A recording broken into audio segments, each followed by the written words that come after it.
राज्याच्या किमान तापमानात सरासरी 3 ते 4 अंशांनी वाढ झाली आहे. त्यामुळे दिवसभर जाणवणारा हवेतला गारठा गेल्या 24 तासांपासून कमी झालाय. मात्र पहाटेच्या थंडीचा कडाका कायम आहे. मावळ तालुका थंडीनं गारठलाय. लोणावळ्यात पुणे मुंबई एक्सप्रेसवे धुक्यात हरवलाय. संपूर्ण मावळ तालुक्यात धुक्याची चादर पसरली आहे. थंडगार वारं आणि आल्हाददायक धुक्यात नागरिक निसर्गाचा आनंद घेत आहेत. मावळमध्ये धुक्याची चादर पसरली असून याचा पुणे मुंबई मार्गावरील रेल्वे वाहतुकीला फटका बसलाय. धुक्यामुळे या मार्गावरील वाहतूक धीम्या गतीनं सुरू आहे. वांगणी परिसरात धुकं पसरल्याचं चित्र आहे. या धुक्यामुळे कल्याण कर्जत मार्गावरील वाहतुकीवरती परिणाम झाला असून इथल्या वाहतुकीचा वेग मंदावलाय. धुक्यामुळे वाहन चालकांना अडचणींचा सामना करावा लागतोय. सांगलीमध्ये धुक्याचं साम्राज्य बघायला मिळतंय. गुलाबी थंडीत आणि धुक्यामध्ये सांगली शहर हरवून गेल्याचं चित्र आहे. गेल्या काही दिवसांपासून थंडीचा कडाका वाढला होता. मात्र गेल्या 2 दिवसांपासून थंडीचं प्रमाण कमी झालंय.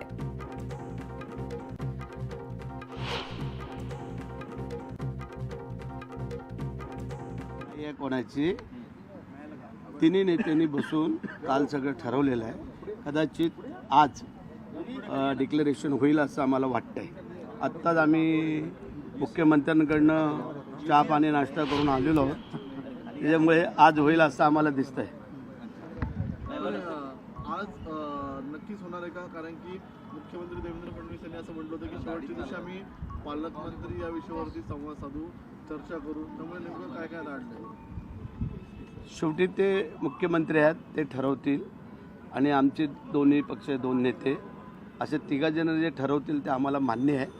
मग आज पालकमंत्री घोषित करतायत, मंत्रिपद घोषित करतायत, खातेवाटप हे आज कदाचित डिक्लेअर होईल असं आम्हाला वाटतं. 26 जानेवारीला रायगडचा झेंडा कोण फडकवणार असं वाटतंय. आमच्या नशिबामध्ये असावं.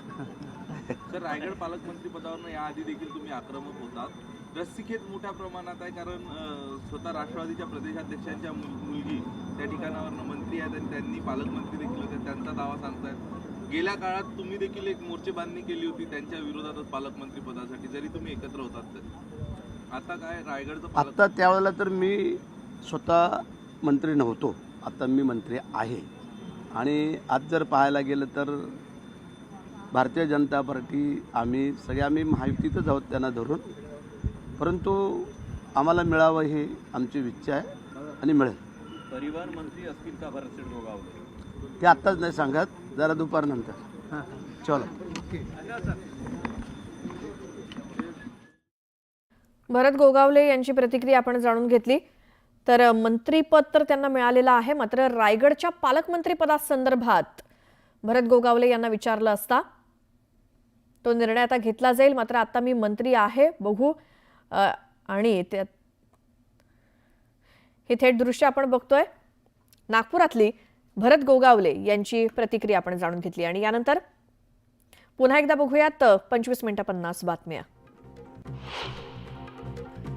कुर्ल्यातील बस दुर्घटनेनंतर रस्त्यावरील पादचारी आणि प्रवाशांची सुरक्षा ऐरणीवर आली. महानगरपालिकेनं कुर्ल्यातील बर्वे मार्ग आणि रेल्वे स्थानक मार्गावरील अवैध बांधकामावरती कारवाई केली. मुंबईतील हवेची गुणवत्ता वाईट होत चालली आहे. वर्षभर सुधारण्यासाठी काहीच प्रयत्न केले नाहीत असे ताशेरे हायकोर्टानं हाणलेत. महापालिका आणि राज्य सरकारला हायकोर्टानं धारेवर धरलं. मुंबईकरांची सध्या दुपारच्या वेळेत सुद्धा धुरकट वातावरणापासून सुटका होताना दिसत नाहीये. पुढील किमान 2 दिवस तरी ही स्थिती कायम राहण्याचा अंदाज आहे. पश्चिम रेल्वेच्या कामामुळे 24-25 आणि 25-26 तारखेला 9.5 तासांचा रात्रकालीन ब्लॉक रेल्वे प्रशासनानं घोषित केलाय. ब्लॉक वेळेत दादर ते अंधेरी दरम्यान धीम्या आणि जलद मार्गावरील सर्व लोकल फेऱ्या बंद असणार आहेत.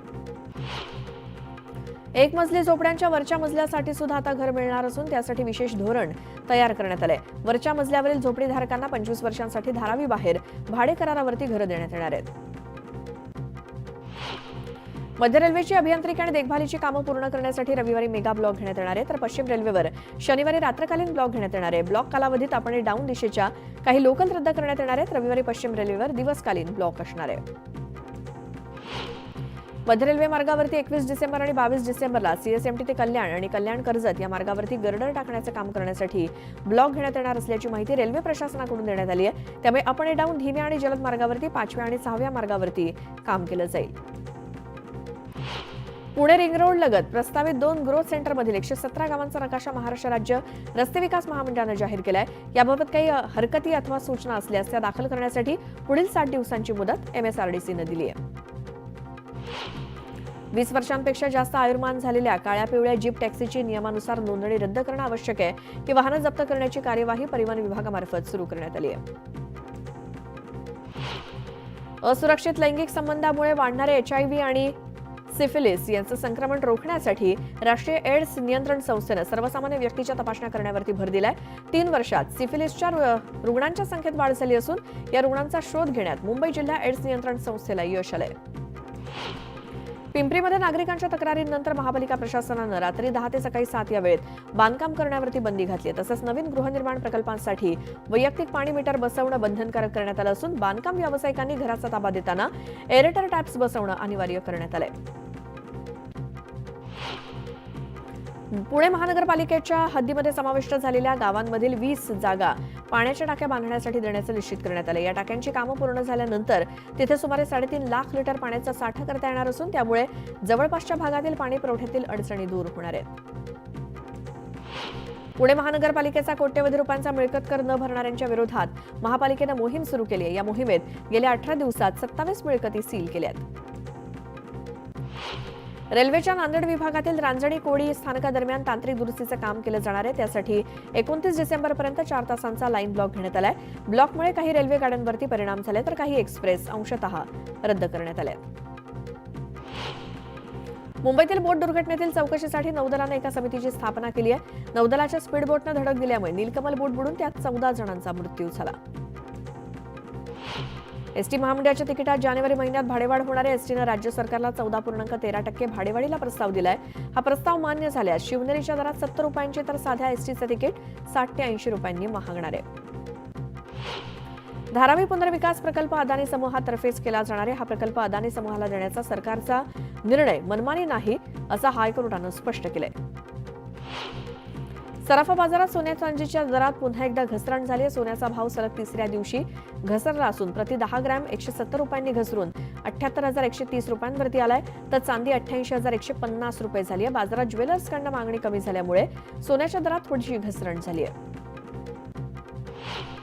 मुंबई, ठाणे, पुणे, दिल्ली किंवा देशातील इतर महानगरामध्ये घरांच्या किमती गगनाला भिडल्या आहेत. असं असताना आता त्यांचं स्वप्न आणखी महागणार आहे. चटई क्षेत्र निर्देशांकावरती 18% वस्तू आणि सेवा कर आकारण्याचा प्रस्ताव केंद्र सरकारनं तयार केलाय. दिवाळीनंतर घाऊक आणि किरकोळ बाजारात पोह्यांच्या दरात वाढ झाल्यामुळे सामान्यांचा नाश्ता महाग झालाय. किरकोळ बाजारात पोह्यांच्या दरात किलोमागे 5 ते 7 रुपयांची वाढ झाल्यामुळे नागरिकांना नाश्त्यासाठी जास्त पैसे मोजावे लागत आहेत. राज्य लोकसेवा आयोगाच्या MPSC राज्य शासकीय सेवेतील विविध पदांच्या भरतीसाठीच्या कमाल वयोमर्यादेत 1 वर्षानं वाढ करण्याचा निर्णय शुक्रवारी राज्य सरकारनं घेतलाय. वयोमर्यादा ओलांडल्यामुळे नोकरीपासून वंचित राहण्याची चिंता लागलेल्या लाखो उमेदवारांना मोठा दिलासा मिळालाय. नवं तंत्रज्ञान आणि त्यावरती मोठ्या प्रमाणात सुरू होत असलेले उद्योग यामुळे नव्या वर्षात मोठ्या प्रमाणात तरुणांना नोकऱ्या मिळण्याचे संकेत मिळत आहेत. तर आगामी वर्षात नोकऱ्या देण्याचं प्रमाण 9% वाढू शकतं असे जॉब्स अँड टॅलेंट प्लॅटफॉर्म फाउंडेशनच्या एका अहवालातनं समोर आलंय.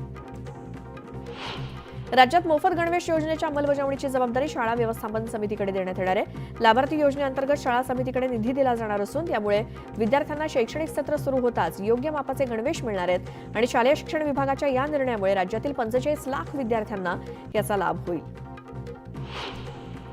MMRDAनं पूर्व द्रुतगती महामार्ग ते BKC साठी आणखी एक पर्यायी रस्ता उपलब्ध केलाय. BKC कनेक्टर खालून जाणारा 180 मीटर लांबीचा रस्ता पूर्ण करण्यात आला असून सोमवारी वाहतुकीसाठी तो खुला केला जाईल. एसटी महामंडळाच्या मुंबई सेंट्रल बसस्थानक परिसराच्या काँक्रिटीकरणाचं काम 23 डिसेंबरपासून सुरू होत आहे. त्यामुळे प्रवाशांची गैरसोय टाळण्यासाठी मुंबई सेंट्रल बस स्थानकातून सुटणाऱ्या बाहेरील आगाराच्या बसेसच्या फेऱ्या यापुढील 2 महिन्यासाठी परळ, दादर आणि कुर्ला नेहरूनगर बस स्थानकातून सोडल्या जातील. विमानात वापरण्यात येणारं इंधन म्हणजेच टर्बाईन फ्युएल वस्तू आणि सेवा कराच्या कक्षेत आणण्याचा सरकारचा विचार सुरू असून जैसलमेर येथे सुरू होत असलेल्या GST परिषदेच्या बैठकीत यावर चर्चा होणार आहे. ATF हे रॉकेलचंच एक रूप असल्यामुळे त्याच्या निर्मितीसाठी लागणारे अधिकांश घटक आधीच GSTच्या कक्षेत आहेत. मुंबईच्या छत्रपती शिवाजी महाराज वस्तू संग्रहालयाच्या तज्ज्ञांच्या समितीनं शिर्डीच्या साई मूर्तीचं 3D स्कॅनिंग केलं. 1.5 महिन्यानंतर समिती साईबाबा संस्थान प्रशासनाला लेखी अहवाल देईल. साई मूर्तीची अधिक झीज होऊ नये यासाठी समितीच्या वतीनं साईबाबा संस्थानला काही सूचना करण्यात आल्याची प्राथमिक माहिती समोर आली आहे. सोलापूर कृषी उत्पन्न बाजार समितीत पुढील 2 दिवस कांद्याचे लिलाव बंद राहणार आहेत. लाल कांद्याचे लिलाव पार पडले असले तरी माथाडी कामगारांनी कांदा घेतलेला नाही, त्यामुळे 2 दिवस कांद्याचा लिलाव बंद असेल. परभणी घटनेच्या निषेधार्थ आज जालना बंदची हाक देण्यात आली. आज सकाळी शहरातील मामा चौक येथे निषेध नोंदवला जाणार आहे. धाराशिवमध्ये वाघाची दहशत आहे. येडशी परिसरात वाघानं 2 गायींवरती हल्ला केला. ही घटना कॅमेऱ्यात कैद झाली, त्यामुळे परिसरातील नागरिकांमध्ये भीतीचं वातावरण आहे. रायगड जिल्ह्यामध्ये महावितरण पेड मंडळात सोलर रूफटॉप अंतर्गत आतापर्यंत फक्त 2194 वीज ग्राहकांनी सोलर पॅनल बसवून वीज निर्मिती सुरू केली आहे. 5000 वीज ग्राहक यांनी ऑनलाईन पद्धतीने अर्ज करून ते सोलर पॅनल बसवून वीज निर्मिती करण्याच्या मार्गावरती आहेत. जळगाव जिल्ह्यातील सातपुड्याच्या पर्वतरांगांमध्ये असलेल्या श्री क्षेत्र मनुदेवीचे हेमाडपंथी मंदिर असून या मंदिराच्या कळसाच्या जीर्णोद्धाराला सुरुवात करण्यात आली आहे. जीर्णोद्धार पूर्ण होताच भाविकांसाठी कळस दर्शन सुरू केलं जाईल. सरत्या वर्षाला निरोप आणि 2025 या नवीन वर्षाच्या स्वागतासाठी तसंच नाताळ साजरा करण्यासाठी पर्यटकांनी रायगडला पहिली पसंती दिली आहे. हॉटेल आणि रिसॉर्टचं बुकिंग आताच हाऊसफुल झालंय. गेल्या काही दिवसांपासून पडत असलेल्या कडाक्याच्या थंडीमुळे आल्हाददायक वातावरण निर्माण झालंय. आंबा आणि कडधान्याच्या पिकाला उत्तम बहर आलाय. या पोषक वातावरणामुळे आंबा काजू उत्पादक सुखावलेत. मात्र वाढत्या थंडीमुळे सर्दी, खोकला आणि तापाच्या साथीमुळे खासगीसोबतच शासकीय रुग्णालयांमध्ये सुद्धा रुग्णांची संख्या वाढली आहे. गेल्या 3 वर्षांपासून मालमत्ता कराची थकबाकी न भरणाऱ्या 200 लोकांच्या नावाच्या याद्यांचे फलक पालिकेकडून चौकाचौकात लावले जाणार आहेत. याचसोबत थकबाकी वसुलीसाठी 12 पथकांची नियुक्ती करण्यात आली आहे. जळगावच्या 40 गावातील धुळे सोलापूर राष्ट्रीय महामार्गावरनं शेतकऱ्यांचा वावर असणारा रस्ताच महामार्गानं बंद केलाय. त्यामुळे संतप्त शेतकऱ्यांनी महामार्गावरती राडा करत रास्ता रोको आंदोलन केलं. कराड तालुक्यातील येळगावात शेतकरी संभाजी कारंडे यांनी आपल्या गावाच्या तलाठी आणि मंडलाधिकारी कार्यालयाला स्वतःची 2.25 गुंठे जमीन दान केली. त्यांच्या या निर्णयासाठी प्रांताधिकारी आणि तहसीलदारांनी शेतकऱ्याचा सत्कार केला, पण शासनाची रक्कम देखील शेतकऱ्यांना नाकारत मनाचा मोठेपणा दाखवला. भाभा अणु संशोधन केंद्रानं विविध कृषी विद्यापीठांच्या सहकार्यानं व्यावसायिक लागवडीसाठी 8 नवीन पिकांचं वाण विकसित केलं. यात 5 तृणधान्य आणि 3 तेलबियांच्या वाणांचा समावेश आहे. सोलापूर बाजार समितीत लाल कांद्याची 40,000, नाशिक जिल्ह्यामध्ये 69,000 तर अहमदनगर बाजारामध्ये 33,000 क्विंटल आवक झाली. कांद्याला कमीत कमी 1,500 रुपयांपासून ते 4,500 रुपयांपर्यंतचा सरासरी दर मिळतोय. राज्यातील बाजार समितीमध्ये सोयाबीनची 62,548 क्विंटल आवक झाली, तर त्याला 3,992 रुपये प्रति क्विंटल इतका दर मिळाला. लोकल, हायब्रिड आणि पिवळ्या जातीच्या सोयाबीनची आवक झाली आहे. नव्या कांद्याची आवक वाढल्यामुळे मुंबई कृषी उत्पन्न बाजार समितीमध्ये दर घसरायला सुरुवात झाली. 15 दिवसांपूर्वी 20 ते 50 रुपये किलो दरानं विकला जाणाऱ्या कांद्याचे दर शुक्रवारी 5 ते 28 रुपयांपर्यंत घसरलेत आणि किरकोळ मार्केटमध्ये सुद्धा 20 ते 60 रुपये किलो दरानं विक्री होतीये. IIT मुंबई आणि जपानचं तोहोकू विद्यापीठ यांच्यामध्ये सामंजस्य करार झालाय. त्यानुसार या दोन्ही शिक्षण संस्था एकत्रितरित्या joint academic and research programme राबवणार आहेत. त्यामुळे पदव्युत्तर पदवी आणि PhDच्या विद्यार्थ्यांना दोन्ही शिक्षण संस्थांमध्ये शिकता येईल आणि दोन्ही शिक्षण संस्थांची पदवी त्यांना मिळेल. शरद पवार आज परभणी आणि बीड दौऱ्यावरती आहेत. सरपंच संतोष देशमुख यांच्या कुटुंबियांची ते भेट घेणार आहेत. यानंतर परभणी हिंसाचार प्रकरणी शरद पवार परभणीत सोमनाथ सूर्यवंशी यांच्या कुटुंबासोबतच धरणे आंदोलनाच्या ठिकाणी भेट देणार आहेत.